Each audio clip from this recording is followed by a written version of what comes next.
up?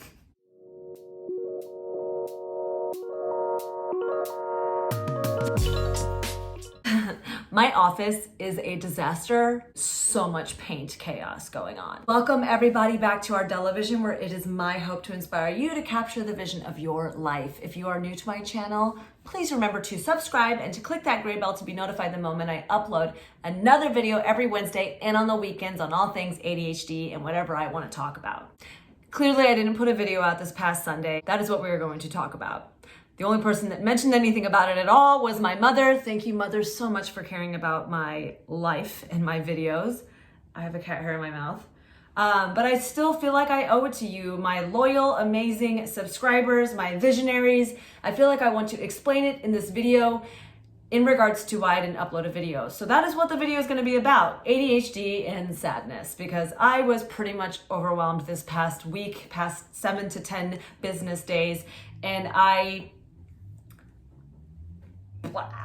just didn't have it in me to put out a video. So with emotions, if you haven't seen my video on ADHD and emotional dysregulation, you could check it out right here. Hopefully that is the area that you click. But if not, you could check it out right there. Anyways, us with ADHD, our emotions can get ridiculous. But in general, as humans, everyone has regrets. Everyone gets sad. Everyone feels however they feel. Maybe just not as much as me. But with ADHD, we have a tendency to have feelings come on really quickly. They seem to last for forever, and we have a hard time getting ourselves out of it. Recently, in the past couple of weeks, obviously the world has changed drastically. A lot of you have been reaching out to me asking how I'm doing, how do I process it, how have I been handling it, especially with ADHD. I've actually been doing really well. I feel like I was created for this, like I was designed for this. We've talked about ADHD and isolation, and social awkward. I was like, hey, I just get to stay home and hang out by myself. I'm good to a certain degree because I do need human interaction and connection. But it eventually caught up to me. And it started with friends catching a certain virus. Then eventually it affected my family. And I don't talk about this a lot because it's just so much. It was overwhelming. But my other sister got it. And then I now know two people that have passed away from it. One I knew a little close. They weren't the closest of friends, but I saw them regularly enough. And the fact that I will no longer be seeing them anymore shocked me. I didn't expect for this to affect my life so quickly. I don't think anybody expected it, but even when I knew that it was coming and we were going to be probably closing down at my job, I didn't expect it to actually affect me on such a closely personal level to where I'm, reaching out and supporting my loved ones in a way that it's just hard to hear what people are experiencing. Let's get into sadness. We have a tendency to ruminate with ADHD. And that's what I had been experiencing. I had been ruminating and thinking and overthinking the loss of a friend, of not the closest of friend again, but the loss of life in general. I was watching the news and I basically pulled back prior to any of this getting really bad, but I had seen a certain clip and I couldn't get it out of my head. And I just kept thinking about that clip. And then once I found out somebody passed away that I knew, the idea of people losing their life through battling this, it overtook my brain. I started overthinking and I couldn't get these thoughts out of my head. And I was frozen in these thoughts and I was immobilized in these thoughts and I couldn't get myself out of it. I was like in the thick of it. It was easy for me to be overwhelmed by intense emotions, which is something else that we experience. When I found out about certain people getting this and then finding out that people were passing away from it, I was lost in emotion. I think this is understandable and I think that everybody will be experiencing similar things to this. But even aside from recent events, in general, with ADHD, we ruminate over certain things. We fixate on it. We can't get past it, whether it's a perceived or misperceived slight or rejection or whatever. You find yourself ruminating and overthinking it. And then the emotion is so intense. And because the emotion is so intense, it's hard to get out of it. It's like once you start crying, you can't stop. And that was what happened to me recently. Like I was numb, which is another thing we do. And then once I found out a certain piece of information and news, like I broke down crying, and I pretty much cried the whole day to where I had a headache, which I don't think is abnormal to humanity and to life. So it's not like we're the only ones that experience that, but it was maybe a little extreme to the sense that like this person wasn't the closest person to me, but still just knowing them and knowing the fight and knowing the struggle, it broke my heart, and the emotion was so overwhelming, which then not leads into, but is coupled with, in a big accumulation of overthinking a topic. In emotions, in sadness, you can't get yourself out of it. I do think that I sat in my sadness for way too long. I couldn't stop thinking about certain topics, and any little mention of it would like bring me back to like full throttle sadness, when it was pretty irrational when I stepped outside the box. When I was able to step outside of myself and really try to think in a very pragmatic, practical way and get outside of my emotion, which I did some things to get outside of that emotion, which we'll talk about in a second. But basically we overthink too much on a certain topic that has brought us emotion. You think more than the normal person about any one thing. Like, whoa, that's all that you're thinking about. Like you go into what if cycles and why, and I'll ask all the questions that not many people will probably be going through. Like I found myself getting pretty irrational in thought and future fear projecting and things that probably won't happen, instead of trying to stay current in the now and what is really going on, what is the actual circumstances that are surrounding me right now. I wasn't even living in that. I was living in so many what if case scenarios that it was affecting me emotionally. I found myself in what I'm sure you might relate to, an internal whack-a-mole situation where it's like, what if thought? Don't think about that. What if thought? Don't think about that. It was like all the time my brain was just going haywire with irrational things that aren't going to happen, what ifs, and if they do happen, what ifs. But don't sit there and sit in what ifs, because if it doesn't happen, it doesn't happen, and then you just wasted your time thinking about what ifs, which obviously then causes anxiety. And anxiety one day, really coupled with everything that I was going through and my brain's irrational thinking, just got me to a point where I was immobilized. And I was, as I've talked about before, I was a deer in the headlights, and I found myself glazing out, zoning out, glazing over, zoning out, and just sitting there spending a day thinking in sadness and doing nothing about it. Days would go by and I'm like, what did I even do today? And I know for us with ADHD, it then leads into beating yourself up that you're wasting your time, or that you're not doing more, or that you're not handling things the way you should. So what do you do when you are finding yourself in a state of sadness? All of us are experiencing a certain level of sadness, disappointment, fear, anxiety, frustration, confusion.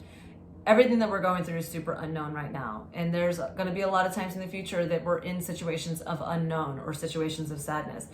One thing I know that I need to do, and one thing I know that I need to acknowledge, instead of trying to put off or be stronger so I can feel like I'm not that emotional, I know I needed to just feel my emotions. That's how you handle emotions a lot of times, is feel them to their fullest capacity, but don't, what am I trying to say?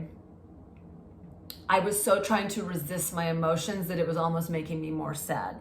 Instead of just experiencing them and being like, no, this is something that somebody should be sad about, and it's okay that I might be crying more than some people do. Experience them, let yourself experience them, and give yourself permission to. Name your fears, name your sadnesses. What are you sad about? And that was one thing I hadn't done. I hadn't just sat down with myself, cried, and outwardly acknowledged my sadness, named them, and experienced them, so I don't just sit in them by trying to resist them.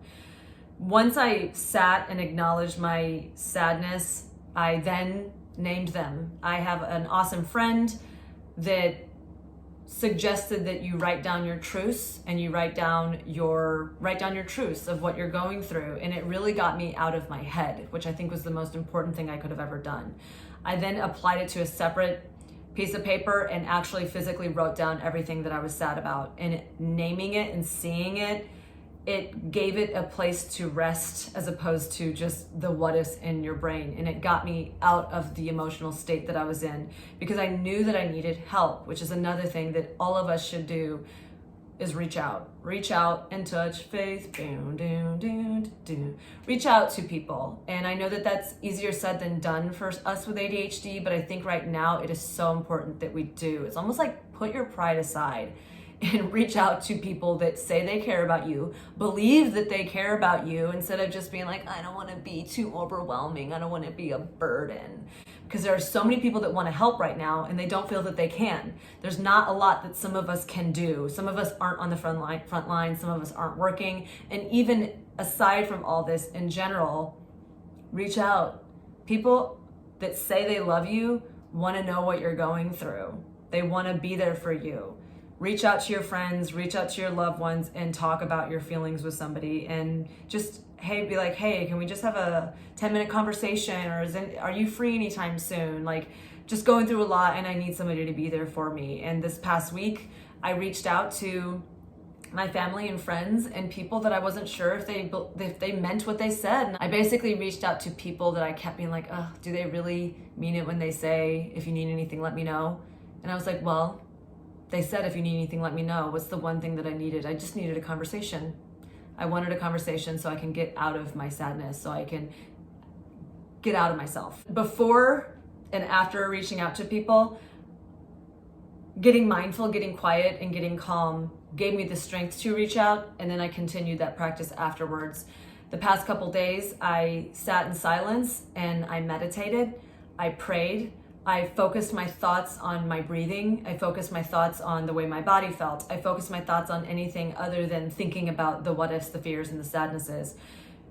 Because if you're like, I'm intentionally gonna just focus on my breathing, it gives your brain time to rest from overthinking, from the whack-a-mole, from the anxiety, from the what if, from the future projecting.